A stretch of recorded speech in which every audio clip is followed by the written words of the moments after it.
sobre na redação.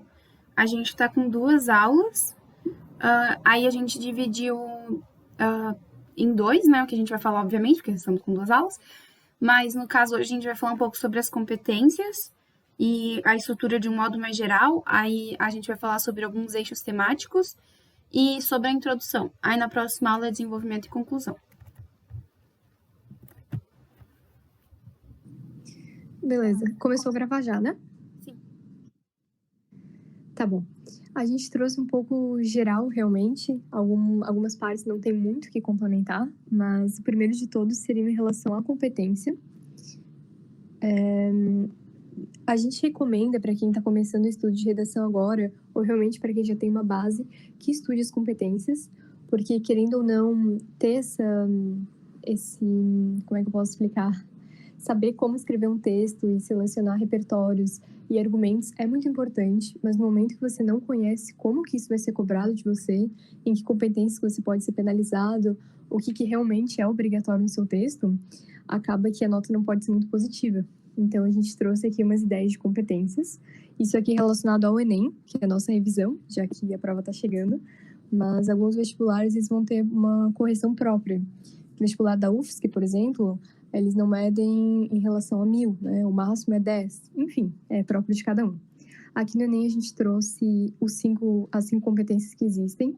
E acho que vocês sabem disso, que cada uma vale 200 pontos. Então a gente colocou certinho. 0, 40, 80, 160 e 200. Elas vão de 40 em 40 pontos. Até porque é um método que o Enem criou. Eles acham que assim você consegue ver em cada parte o que precisa ser cobrado. Enfim, é algo bem específico. Mas a gente trouxe aqui algumas ideias. O primeiro de todos é o domínio da norma culta da escrita, que seria realmente a parte gramatical do seu texto. É uma parte que muita gente tem bastante dificuldade, com razão, porque eles dizem que você tem que ter... Às vezes eles mudam um pouco, pode ser que passe batido, mas pelo menos 2 erros gramaticais, tudo bem. O terceiro que você comete, você já passa de 200 para 160 pontos. Então, é uma competência que tem que tomar cuidado assim. A gente sempre diz que se você quer ir bem nessa competência, que estude vírgulas e crase, ortografia também, mas realmente dominar essa maneira correta de se escrever. Eles não gostam muito de uma linguagem muito informal, então evitem colocar abreviações, ao invés de falar está, colocar tá, a menos que o tema seja sobre isso, mas evitem esse tipo de abreviação, às vezes siglas também não, regionalismos, neologismos, tudo isso, tá bom? Porque eles pedem realmente uma linguagem que seja um pouco mais formal, mais coerente com textos, às vezes até científicos e tudo isso. Claro que tem que ter a sua opinião, argumentação, mas não deixar muito do cotidiano, assim. Querem falar alguma coisa? Não sei se estou falando muito rápido ou demais. Se alguém quiser complementar. Acho que não, né? Eu acho que é isso mesmo. Tá. Eu vou passar um pouco mais rápido, só porque a gente não tem tanto tempo assim, mas a gente trouxe cada uma. Então, isso aparece... O Enem disponibiliza, mas tem no Google em qualquer lugar. Eles mostram certinho, 0 pontos. É porque você realmente não atingiu nada do que foi pedido. 40 pontos é porque você atingiu tal porcentagem. Eles vão falando um pouco melhor. Mas a segunda competência muito importante também é a compreensão do tema proposto. Em cada uma dessas competências você tem a chance realmente de zerá-las, né? Mas, na verdade, que no final você pode ter sua nota zerada. Mas cada uma, mesmo que você cometa muitos erros, tem a chance de tirar 40 pontos, com uma estrutura que não esteja completa realmente. Então, assim, compreensão do tema proposto seria realmente não tangenciar, que é uma coisa que a gente diz. Então, vocês analisem o tema por completo. A questão do tema do estigma associado às doenças mentais, que foi em 2020, que deu bastante gente comentou sobre, porque no momento que você escreve só sobre as doenças mentais, você está ignorando parte do tema. Ok, doenças mentais, se você fala sobre preconceito, você está puxando um pouco sobre estigma, mas é muito importante que você mencione todas as palavras que existem. Então, você fala do estigma associado a elas, você fala das doenças mentais, e você fala também na sociedade brasileira, tá bom? Compreensão é isso, é não falar sobre coisas que o tema não te pediu e realmente não fugir muito. Eu gosto de uma série que trata sobre esse assunto. Eu não vou passar meu texto inteiro falando sobre ela. Eu vou tentar equilibrar um argumento e outro. Tudo bem? Isso que seria realmente compreender o que está sendo proposto. Ficar realmente nesse eixo temático, né? Que nesse caso seria saúde. Fiquei um pouco sem ar aqui. Próximos, assim, sobre repertório, mecanismos linguísticos. O repertório que a gente diz é aquela informação que você traz de fora, para que o seu texto não fique só a sua opinião em relação ao tema. Porque doença mental e isso e aquilo, você realmente traz algo que embase a sua argumentação realmente. É necessário que no Enem tenha pelo menos um, ok? A gente às vezes diz, um na introdução, um e um no D2, para que fique uma quantidade interessante. Mas, na verdade, você precisa só de um. Então, assim, lembrei de um dado estatístico, de uma série, de um filme, de um livro, de um gibi, de uma revista, algo que realmente tenha o seu valor, possa ser citado, ou seja, tenha relação com o tema, e que seja pertinente também, tá bom? É isso que eles pedem. Eles vão cobrar, assim, teve aquele repertório, e se ele realmente cumpriu o seu papel, tudo bem? Essa seria a competência 3. A competência 4 é bem famosa também, porque ela fala sobre os conectivos, algo que algumas pessoas têm dificuldade. Eles pedem, assim, quando eu digo eles, são os corretores e o manual do INEP mesmo, que você tenha pelo menos 2 conectivos por parágrafo. Então, falei uma informação e agora eu quero continuar, seja fazendo contraste ou complementando o sentido, contrariando, eu coloco conectivo. Conectivos são aqueles, assim, já dei o exemplo, assim, contudo, desse modo, dessa maneira, dessa forma, como ilustração, como exemplo, tudo isso que realmente conecta uma oração à outra, tá bom? A gente usa isso para que faça sentido o texto que a gente está construindo. Se a gente passar de uma frase para outra sem que faça uma relação decente, pode ser que fique um pouco confuso. Alguém quer dizer alguma coisa? Tá, falta só mais uma competência, que é a competência 5, temida por alguns também, tem a ver com a conclusão e a proposta de intervenção, que a gente chama no Enem, que é aquela em que você precisa realmente construir uma proposta que solucione o problema. Lembrando que no Enem são sempre problemáticas, então o estigma, ou as desigualdades sociais, ou abuso infantil, enfim, tudo isso são problemas que acontecem. A gente pede, eles principalmente, que na proposta de intervenção você resolva esse problema. Então, eu vou trazer elementos, a gente vai explicar um pouco melhor na próxima aula, mas eu vou realmente resolver isso. Tá, eu acho que, assim, é questão de opinião, mas baseado em fatos que podem ser comprovados. Então, o MEC, que é responsável por diversas ações, ele é responsável por criar propostas, não, palestras e cartazes e simpósios e um monte de coisa para que tente resolver esse problema.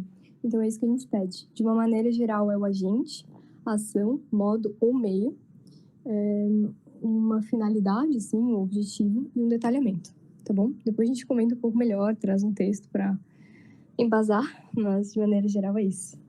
Desculpa se não deu para entender, que a gente realmente se atrasou um pouco aqui no horário. Era isso? Alguém quer dizer alguma coisa? Carol, Sofia? Não, eu acho que é bem isso mesmo. Então tá, se ninguém tiver nada para falar, vocês podem continuar. Tá bem.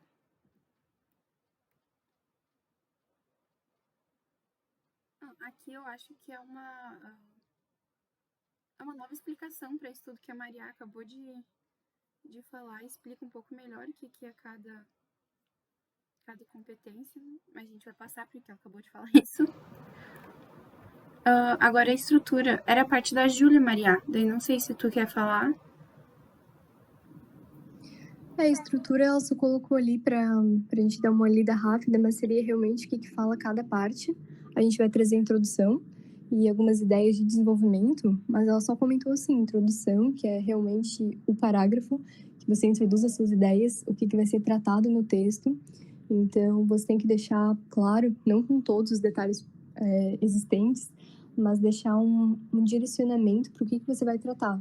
Então, você faz uma divisão de tema, você faz aquela tese, você pode trazer uma informação na introdução também, mas é justamente para que te dê uma direção e o corretor entenda qual o posicionamento que você vai escolher para o seu texto.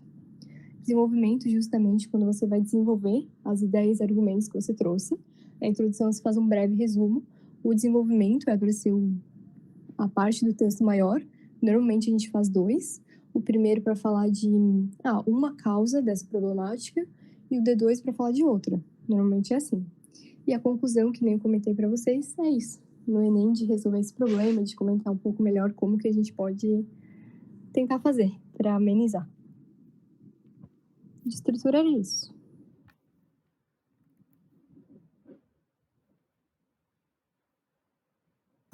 Bom, aqui a gente colocou só os temas das edições passadas. O primeiro, no caso, que é o que foi da edição anterior, né? A gente vai usar como exemplo agora no próximo, mas aqui é só para vocês terem uma ideia, né, de qual é o caminho que o Enem gosta de seguir em relação aos temas. Então, bem essa questão que a Maria trouxe, né, de problematização, então ali os desafios, né, para a formação, caminhos para combater intolerância, estigmatização e esse tipo de coisa. Pode passar, Carol. Então, aí, como eu disse, né, vamos falar sobre, pegar como exemplo o tema que foi de 2020. E a gente vai falar sobre eixos temáticos, que são nada mais, nada menos do que focos principais, por assim dizer, que o Enem gosta de trazer. Mas como é que você estuda isso? Como é que você consegue identificar numa proposta o que ele quer? Bom, primeiro tu tem que descobrir qual que é o elemento central, né? Que vai delimitar qual que vai ser o seu tópico frasal, e depois você olha qual que é o elemento especificador. Então, em estigmas associados a doenças mentais, o foco do tema é doenças mentais. Mas tu não pode, como a Maria também já falou, simplesmente pegar e falar só sobre doenças mentais e esquecer estigma. Então, se tu pega e começa a falar sobre consequências das doenças mentais para a sociedade, isso vai estar fugindo 100% do tema? Não. Mas você também não vai estar 100% enquadrado. Então, é muito importante você olhar qual que vai ser o seu delimitador, que nesse caso seriam estigmas. Então, lembra de associar uma coisa a outra. Uma coisa que eu, particularmente, gosto de fazer é exatamente o que está feito nesse slide, que é, tipo, delimitar, circula, a prova vai ser física, ou se você não fizer física, enfim. Mas circula, delimita, assim, risca tudo para você conseguir organizar bem o que o tema está te pedindo. E passando, então, para os eixos temáticos.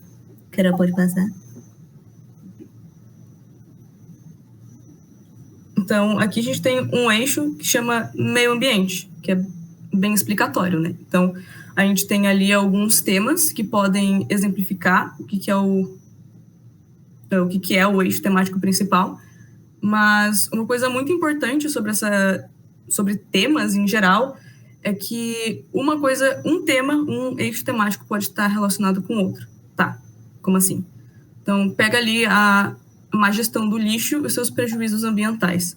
Se tu vai falar sobre a má gestão do lixo, a primeira coisa que pode passar pela tua cabeça é um repertório, por exemplo, sobre Idade Média, falando que a nossa má gestão do lixo e a questão de má higiene é justamente porque é uma herança que veio com a gente desde a antiguidade. Tá, mas tu não quer falar de uma coisa tão antiga, tu quer falar sobre uma coisa super atual. Pandemia. Então, você pode falar sobre como a gente está gestionando o lixo muito mal, inclusive durante a pandemia, mas tu não quer ser tão clichê. Então, pega sobre, então, comunidades. Se você anda perto de comunidades, você já foi em alguma vila, alguma favela, você vai ver que lá sempre tem muito lixo. Isso é vindo tanto dos próprios moradores, que não tem muita noção sobre gestão de lixo, mas também da própria sociedade, que usa a comunidade como, basicamente, um grande lixão em que eles podem descartar qualquer coisa, inclusive cachorro, filhote de gato, quando cruza. E então, só nessa única coisa, mais gestão de lixo e prejuízo ambiental, tu já consegue falar sobre história, tu consegue pegar a questão de um eixo temático chamado saúde, você pode pegar também um eixo temático que fala sobre sociedade, falando sobre comunidade.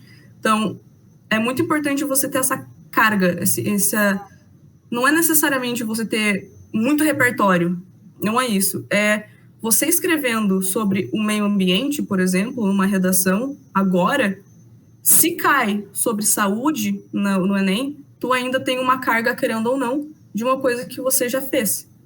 Então, pode passar para o próximo. Aqui a gente tem também o eixo temático sobre de educação. E se tu não se sente confortável o suficiente para ficar relacionando vários eixos, várias coisas, e quer realmente ter certeza que você vai estar dentro do tema, tudo bem. Mas aqui, por exemplo, se você vai escrever uma redação sobre os desafios na implementação do ensino à distância no Brasil, que é a primeira, tu pode, querendo ou não, relacionar com caminhos para combater a evasão escolar no Brasil. Então, a evasão escolar, se você vai pesquisar, aumentou bastante agora na época do EAD, porque as pessoas não têm muita condição de estar com aparelhos tecnológicos, internet e tudo que precisa para você ter um ensino à distância no Brasil. Então, se você escreve sobre ensino à distância, você está ainda criando uma carga se você for falar sobre combate à evasão e vice-versa. Então, esse tipo de link no cérebro é muito importante. Você pode tanto sair do próprio eixo e pegar coisas para auxiliar, igual eu demonstrei no meio ambiente, ou então você fica dentro do próprio eixo. Ali também a gente tem sobre a importância da literatura na formação infantil, e a gente tem falando sobre analfabetismo no Brasil. Então, ligar uma coisa a outra é muito fácil. Então, quando você está escrevendo sobre analfabetismo, você já está criando carga para a questão de literatura na formação infantil. Pode passar. E aí, uma coisa básica, né, que é sobre saúde.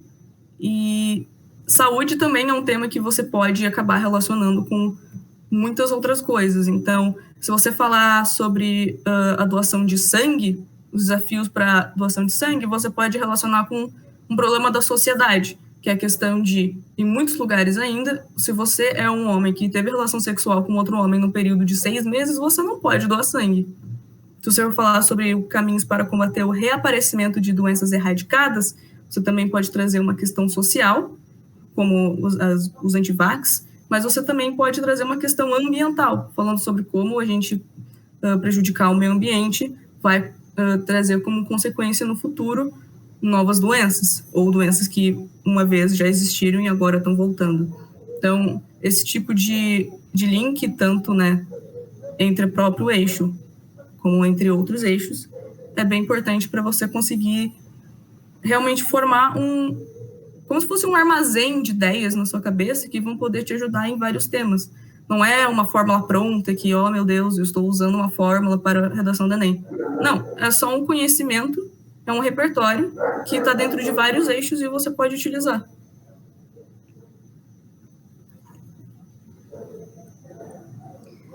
Era isso mesmo. Muito obrigada, Sofia. Explicou bem legal pra gente como que é fazer essa relação entre um ou mais eixos temáticos, ou até temas realmente, mas realmente focando naquilo que foi pedido para vocês. Se vocês tiverem alguma coisa para acrescentar, podem falar. Eu sei que parece diferente, mas é como se fosse uma monitoria também. A gente está aqui para tirar algumas dúvidas e, enfim, receber sugestões também. A gente separou mais alguns eixos temáticos aqui, mas todos esses temas, eles estão numa apostila que a gente vai mandar para vocês. Era para ter sido, acho que alguns dias, mas acabou dando um problema.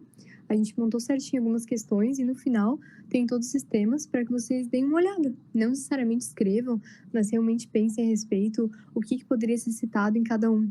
Se eu falo sobre exposição exagerada no ambiente virtual.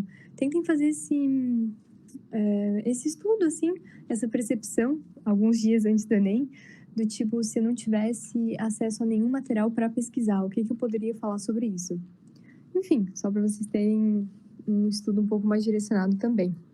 Eu não vou falar tão específico que nem a Sofia comentou para vocês, mas a gente trouxe também o tema, o eixo da tecnologia, que apareceu bastante.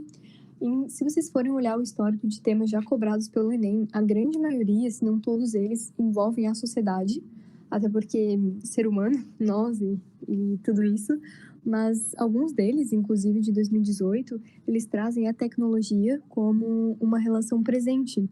É isso que ela comentou para vocês, esse paralelo que existe entre a gente e as tecnologias, o meio ambiente também, tudo isso, tá bom? Em questão, assim, realmente relacionada à natureza e o lixo e, deixa eu pensar o que mais, e o plástico e outras várias coisas, o Enem não cobrou ainda. Talvez venha cobrar, mas eu acho um pouco difícil. Depende também do governo, né? Então, eles gostam mais de temas que, às vezes, não envolvam tanta... não tem um jeito muito amigável de dizer isso, mas às vezes que não envolva tantas críticas, assim. Então, inclusive, estavam comentando ali no grupo de redação eles não vão trazer um tema que envolva sexualidade, por exemplo, sabe? Porque tudo isso, por exemplo, aborto também, não precisa se preocupar com esse tipo. É legal estudar para poder aprender o que você poderia citar se um dia viesse a aparecer, mas é bem provável. Alguém ia dizer alguma coisa? Não sei se era a Carol. Não, eu fui ligar o computador na tomada, daí eu acho que fiz barulho. Nossa, tá. Não, tudo bem. Tecnologia, alguns exemplos para vocês darem uma olhada. Talvez é que é muito difícil a gente falar o que vai acontecer, não temos nenhuma previsão. Quem aposta em temas de redação não tem muita credibilidade, assim, no sentido, não tem como adivinhar. Você pode tentar, você olha os direcionamentos e fala, pode ser esse aqui ou pode ser outro, mas tentar adivinhar é uma coisa que eu demorei um pouco para aprender que não seria benéfico, porque você fica, então vai ser esse tema. Apareceu um monte de postagens sobre esse tema, todo mundo está comentando, vai ser tabagismo. E foi lá e foram doenças mentais. Então, é algo que a gente não recomenda que vocês façam, ainda mais para não ficar nervosos nem nada do tipo, tá bom? Essa questão de que aparece no site do INEP, então vai ser esse o tema, não é bem assim, até porque quem sabe qual será o tema é pouca gente, não sei quem que são, mas não é a equipe que monta os posts do INEP. Então, não vão ser esses editores. E, enfim, só para vocês não caírem nessa, tá bom? Acho que a gente pode mandar o slide, sim, não se preocupa. De tecnologia era isso, tá bom? Deem uma olhada depois. Sociedade, que eu comentei que era o mais cobrado por eles. Então, sociedade no sentido de realmente o ser humano e como que ele interpreta, como que ele cuida do mundo em que ele vive. Então, questões assim sobre desigualdade social, que foi também o tema de 2020. Se vocês olharem o histórico, vai ficar bem claro para vocês como que eles cobram isso, mas em relação sempre a problemáticas, tá bom? Que é uma coisa que eles fazem aqui. Esses temas que a gente colocou, eles não caíram no Enem ainda, então existe essa possibilidade, mas se vocês quiserem que a gente traga o histórico também, tem problema. Eu acho que esse era o último eixo temático, é isso? Eu tinha mais um no final. E segurança, né? Segurança também não vejo caindo muito, mas é interessante, pode ser que eles comecem a abordar isso, até porque vai ter aquela reforma do ensino médio, quem sabe que mudanças que eles vão trazer pra gente, mas em relação a tudo isso. Depois a gente mostra para vocês darem uma olhada, lerem com calma. Era isso, Carol. Tá bem, eu só queria complementar uma coisa, até que a Sofia falou, é que nunca vai ser um tema único, no sentido de vai ser só aquilo que você pode relacionar. Tem, por exemplo, questão de tecnologia, que às vezes você vai poder relacionar alguma coisa de meio ambiente. Então, também, às vezes, a gente tem que desencanar um pouco disso, tipo, de que vai ser isso e eu só vou estudar isso. Porque, na verdade, qualquer coisa que a gente estuda contribui bastante. E também a gente estudar esses eixos ajuda bastante nos repertórios, porque você não vai usar um repertório para cada tema, mas um repertório ele vai servir para mais de um. Então, também isso é bem interessante. É bom a gente estudar os repertórios e ver aonde que a gente pode usar ele. Então, é um outro jeito também. Aqui eu vou falar um pouco sobre a introdução, né? A estrutura da introdução. A introdução ela é o parágrafo menos engessado do texto, igual fala ali, porque ele é o parágrafo que a estrutura dele não é sempre a mesma, digamos assim. Tem alguns jeitos que você pode fazer a introdução. Eu gosto de um jeito, e eu acho que a maioria das pessoas também escrevem assim, que eu vou falar já como é. Mas tem algumas coisas que a introdução tem que abordar. Por mais que ela não tenha uma estrutura fixa, tem algumas coisas que precisam estar presentes. A primeira delas é a introdução do tema.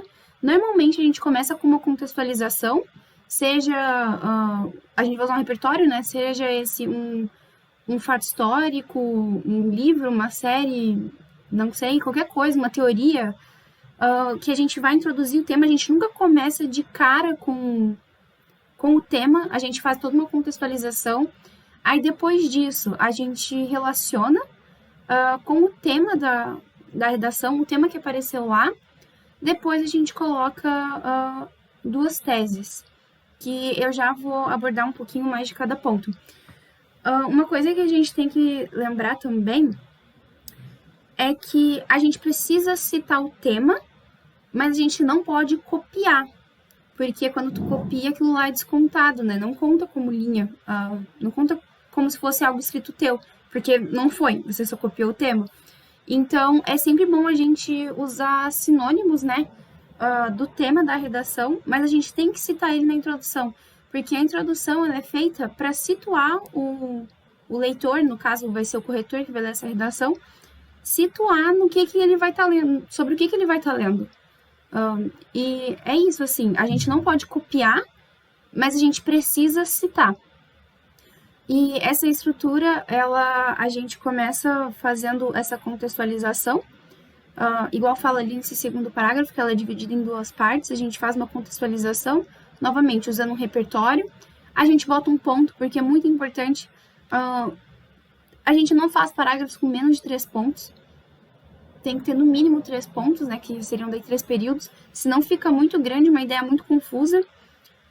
Então, primeiro a gente faz a contextualização, ponto. A gente cita o tema da redação, né, com as nossas palavras, no caso. Aí relaciona com essa contextualização, porque tem que ter um motivo pelo qual a gente citou isso.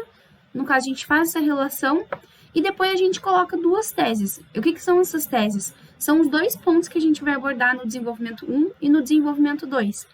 É preciso que a gente cite essas teses para que depois fique claro, tanto ali quanto no desenvolvimento, sobre o que a gente está falando. Porque também depois, quando chegar na conclusão, a gente vai ter que solucionar isso. A gente vai ter que solucionar esses problemas que a gente colocou ali. Então, isso é bem importante, assim. A introdução, ela não tem estrutura fixa, mas ela tem uma estrutura muito... acabei de falar, ela não é fixa, mas precisa abordar certas coisas. Aqui agora a gente trouxe alguns modelos de introdução que tiraram nota 1000. A gente vai lendo e daí eu vou comentando e as meninas também, se tiverem alguma coisa para falar. Essa aqui foi do tema de 2017. O tema de 2017 foi o de educação das pessoas surdas. Não me lembro muito bem exatamente as palavras, mas foi isso, né? Ok. Então, aqui nesse parágrafo, ela começou, novamente, fazendo a contextualização. Eu vou ler primeiro antes de comentar, na verdade, né? Mais fácil. Na antiga Esparta, crianças com deficiência eram assassinadas, pois não poderiam ser guerreiras, profissão mais valorizada na época. Na contemporaneidade, tal barbárie não ocorre mais, porém há grandes dificuldades para garantir aos deficientes, em especial os surdos, o acesso à educação, devido ao preconceito ainda existente na sociedade e à falta de atenção do Estado à questão. Eu acabei de falar que no mínimo 3 períodos, no caso 3 pontos finais, aqui ela só usa 2. Obviamente não tá errado porque ela tirou 1000, mas, gente, façam 3 períodos. Fica muito mais fácil de você entender, fica muito mais fácil do corretor entender o que você está querendo dizer. Enfim, mas vamos lá. Aqui ela fez essa contextualização, né, falando lá da Esparta, de Esparta no caso, né, que as crianças eram assassinadas. E daí ela já faz a relação ali na contemporaneidade, o que ela está trazendo, ela começou a puxar para o tema da redação. Aí ela fala que isso não ocorre, mas ainda tem grandes dificuldades, que era exatamente isso, né? Era o problema do acesso de educação do surdo. Meu Deus, eu falei tudo errado isso. Mas, enfim, era essa educação de surdos, a dificuldade que eles têm. E daí aqui, ela introduz, né? Ela relaciona, e aqui ela coloca ao preconceito ainda existente na sociedade e a falta de atenção do Estado. E essas aqui são as 2 teses que ela vai falar. Isso aqui ela abordou no desenvolvimento 1 e aqui ela abordou no desenvolvimento 2. Então é isso, ela fez a contextualização, falou o tema, 2 teses, fechou a introdução. Aqui agora o outro parágrafo, que é a plena formação acadêmica dos deficientes auditivos, uma parcela das chamadas pessoas com deficiência, PCD, é um direito assegurado no recém-aprovado Estatuto da Pessoa com Deficiência, de 2015, também conhecido como Lei da Acessibilidade. Além de um direito legalmente garantido, a educação para esse grupo é sociologicamente analisada como essencial para uma sociedade tolerante e inclusiva. Entretanto, observa-se o desrespeito a essa garantia devido ao preconceito, muitas vezes manifestado pela violência simbólica e a insuficiência estrutural educacional brasileira. Novamente, aqui a contextualização. Nesse parágrafo anterior, a gente pode ver que ela usou um fato histórico, né? Aqui não deixa de ser um fato histórico, mas ela citou uma lei, né, que foi criada, e ela fala que a lei é um direito garantido, mas que isso não está meio que sendo cumprido, né? Que daí, novamente, relaciona com o tema, e aqui ela fala as duas teses que ela vai usar, né? Que é a violência simbólica e insuficiência estrutural educacional brasileira. Ponto. É isso. A introdução está completa. Aqui tem mais introduções. Tem mais introduções do mesmo tema, né? De 2017. Vamos lá. Sob a perspectiva filosófica de São Tomás de Aquino, todos os indivíduos de uma sociedade democrática possuem a mesma importância, além dos mesmos direitos e deveres. No entanto, percebe-se que, no Brasil, os deficientes auditivos compõem um grupo altamente desfavorecido no tocante ao processo de formação educacional, visto que o país enfrenta uma série de desafios para atender essa demanda. Nesse contexto, torna-se evidente a carência de estrutura especializada no acompanhamento desse público, bem como a compreensão deturpada da função social deste. Aqui ele usou, não necessariamente uma teoria, né, mas é uma visão de um filósofo, que é um repertório, contextualizou a partir do no entanto, percebe-se que no Brasil, ele contextualizou antes, aqui ele faz a relação com o tema, ele introduziu o tema, e aqui, novamente, fala as teses dele. No caso, a carência da estrutura especializada no acompanhamento desse público e a compreensão deturpada na função social deste. Aqui ele fala que tem vários desafios, né? Uma série de desafios para atender essa demanda. Ele não necessariamente quis citar esses. Na introdução, às vezes isso acontece. A gente fala que existem muitos, e aqui ele falou 2. Isso é só um aviso que no desenvolvimento a gente não faz isso. No desenvolvimento, o que a gente fala, se é uma série de desafios, a gente tem que citar todos ali. Não todos, mas pelo menos dar exemplos. Aqui ele citou esses 2, e é o que ele vai tratar no desenvolvimento dele. A próxima, no convívio social brasileiro, parte considerável da população apresenta alguma deficiência.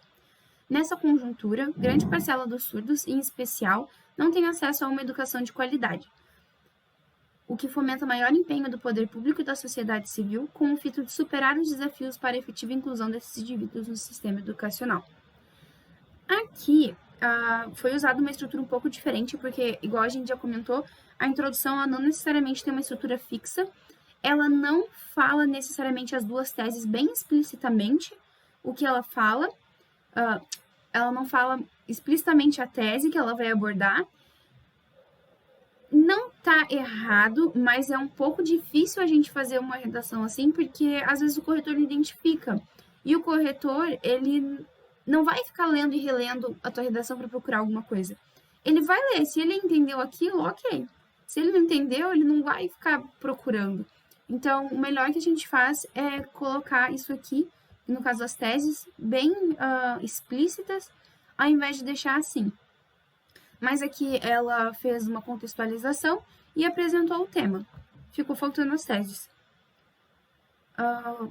Aqui embaixo, novamente, é citado Esparta, né, como repertório, mas vamos lá. Na antiga polis de Esparta havia prática de eugenia, ou seja, a segregação dos denominados imperfeitos, como, por exemplo, os deficientes. Passados 2000 anos, o preconceito contra esse grupo ainda prevalece socialmente e afeta principalmente a área da educação. Nesse contexto, os surdos são grandes vítimas da exclusão no processo de formação educacional, o que traz desafios e a busca por autonomia e pela participação de pessoas com essa deficiência no espaço escolar brasileiro.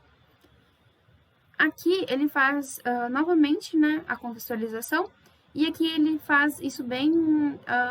é bem legal o jeito que ele traz para a atualidade, né, que ele traz essa relação com o tema. Passados 2000 anos, esse preconceito ainda existe. Então, ele relacionou com o tema, e aqui ele colocou as duas teses bem explícitas. busca por autonomia e pela participação de pessoas com essa deficiência no espaço escolar brasileiro. E era isso dos exemplos de introdução. A gente pode ver, né, que, novamente, não tem uma estrutura correta, igual, por exemplo, na conclusão, que a gente tem a proposta de intervenção, que tem que ter os 5 pontos, e é isso aí. A introdução não, ela é o parágrafo que você mais pode ter o seu próprio jeito de escrever, digamos assim. Mas a gente precisa ter contextualização, precisa ter o tema, né? A gente precisa citar o tema, porque a gente precisa situar o que está acontecendo, a gente precisa falar sobre o que a gente vai falar é ótimo, né? A gente precisa pontuar o que a gente vai falar e precisa ter as duas teses. Primeiro, porque fica mais claro o entendimento, e segundo, que tá ali, você não tem como fugir daquilo. Porque normalmente, quando a gente cita as teses, é aquilo que a gente tem que falar. Um outro ponto é que a introdução, tudo que a gente vai falar no texto tem que estar ali. Porque depois a gente não pode trazer novos pontos. É por isso que tem que ter essas teses bem estabelecidas ali. Se a gente vai falar, por exemplo, vamos voltar aqui.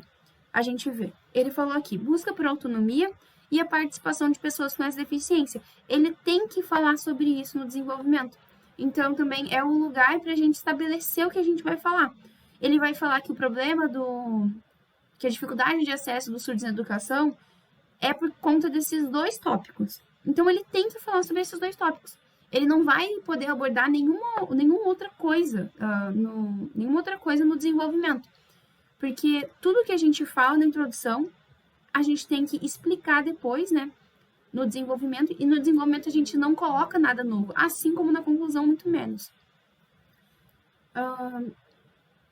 E eu acho que é isso, assim, Maria, Sofia. Oi, desculpa, não estava conseguindo apertar no botãozinho. A Sofia teve que sair, mas ela agradeceu ali. Okay. E realmente era isso que a gente tinha para falar. Eu queria falar que essa última introdução que fizeram, do João Pedro Fidelis, eu achei bem interessante essa parte que ele falou que isso ocorre. E ainda hoje pode-se perceber essa cultura, essa prática. Eu acho interessante fazer esse tipo de ponte, porque daí você não traz um fato e simplesmente deixa ele ali solto, assim. Você traz para o dia a dia e diz que ainda ocorre. Nem sempre a gente vai conseguir fazer isso, mas na maioria das vezes sim, porque os problemas eles continuam se repetindo. Eu acho interessante. A Jus queria dizer alguma coisa? Pode falar, Jus. Na verdade, eu queria perguntar uma coisa. É que a Ana... Desculpa, agora eu esqueci, deu branco. A Carol? A Carol, meu pai foi longe agora. E é que você falou que tinha que ter 3 coisas principais na introdução, que era a contextualização, a tese e... É que eu tava anotando, não conseguia acompanhar. É a relação com o tema. Igual ele faz aqui, ó. A gente tem a contextualização, que é o repertório, que ele usou aqui falando de Esparta, por exemplo. Aí aqui do passado, dos 2000 anos, o preconceito contra esse grupo ainda prevalece. Ele faz a relação com o tema. É bem isso que a Maria estava falando agora. A gente não coloca um repertório ali e larga ele solto. A gente tem que meio que relacionar ele para ter um sentido do porquê a gente colocou ali. Então, os 3 pontos são a contextualização, que é o repertório, a relação desse repertório com o tema e as 2 teses. E daí, novamente, o tema a gente não pode copiar que está lá da proposta. A gente não copia. Mas a gente tem que deixar explícito aqui qual é o tema. Porque daí também isso conta ponto tudo nas competências lá. Que daí mostra que você entendeu o tema, que você não está fugindo do tema e tudo isso. E essa relação que tem que ser feita com o repertório também é conta ponto. Porque daí seria um bom uso do repertório. Não sei se ficou claro. Ficou sim, obrigada. É que eu tava procurando a caneta e me atrasei um pouco. Ô, Carol, só complementar uma coisa. Concordo com tudo que você comentou. É só a parte de não copiar o tema, que eu acho que isso se refere um pouco mais ao texto motivador. Eu fico pensando assim, o estigma associado às doenças mentais da sociedade brasileira. Eu veria que não tem problema escrever isso, não repetir, assim, várias vezes, procurar sinônimos, mas realmente transcrever o tema, eu não vejo como algo problemático, sabe? E daí você escreve isso na introdução, E daí, no desenvolvimento 1, por exemplo, ao invés de estigma, você troca por preconceito. Doença mental por transtorno mental, alguma coisa assim. Não sei se foi isso que você quis dizer. É porque, na verdade, você copiar exatamente com as mesmas palavras desconta a linha. No caso, não conta. No caso, o limite é 7 linhas. Obviamente, todo mundo, eu espero, assim sendo, que todos os nossos alunos escrevam mais de 7 linhas. Então, meio que não tem problema. Mas a gente não pode copiar com as mesmas palavras. O que a gente pode fazer é trocar. Por exemplo, sei lá, se fala na sociedade brasileira, você só coloca no Brasil, você já trocou. Entende? Tipo, eu digo só copiar exatamente palavra por palavra, igual tá ali no tema. Mas é só essa questão de trocar. Se você troca na sociedade brasileira por no Brasil, você já trocou, você não copiou. Não sei se fez sentido, mas é isso. Não, faz sentido, sim. Você tem mais alguma pergunta, Jussi e Manuel? Alguém? A gente ainda tem uns 6 minutinhos.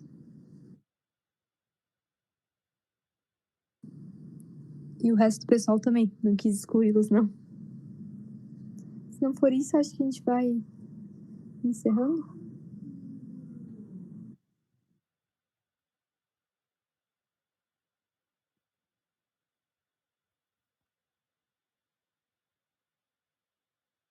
Então é isso, gente, eu acho. Fiquem calmos, não fiquem vendo vídeos de pessoas tentando adivinhar o tema, porque elas não vão adivinhar o tema. Ninguém é vidente. Estudem os repertórios. No mais, é isso, assim. E Maria? a gente ainda tá corrigindo redações. Se vocês quiserem mandar, assim, quero ajuda nessa parte aqui, ou eu faço isso, ou isso. A gente vai voltar com monitorias, um pouco antes do Enem, daí se vocês quiserem sugerir alguma coisa, eu ainda não entendi a parte de, sei lá, da competência 1. Daí a gente vai lá e faz uma aula sobre isso. Não tem problema. Mas sugiram, porque senão às vezes a gente fica sem ideia do que tá sendo difícil, assim. Sim, daí às vezes a gente traz um tema que vocês nem têm mais tanta dificuldade, mas a gente tá ali falando ainda. E também, se vocês tiverem dúvidas, mandem nos grupos, mandem pros monitores, vocês não precisam necessariamente mandar uma redação inteira, mas se tem dúvida, tenho dúvida em uma coisa, manda. A gente tá aqui pra isso.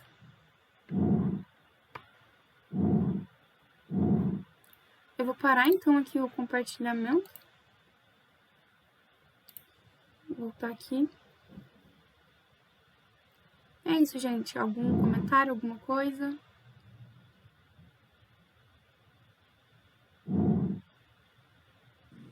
Eles estão mandando mensagem ali no chat. Não sei se conseguem ver. Esse barulho é o chat. Eu tô assustada com esse barulho. E eu não tava. Juro que eu tava procurando de onde era. Não, só estavam agradecendo ali. Acho que é isso, ok. então. É isso, Boa então, noite gente. pra vocês e sextou, né? Finalmente. Não vou fazer algo que vocês vão se arrepender depois, mas aproveitem a sexta-feira. Bom conselho, Maria. Boa noite, gente. Boa noite.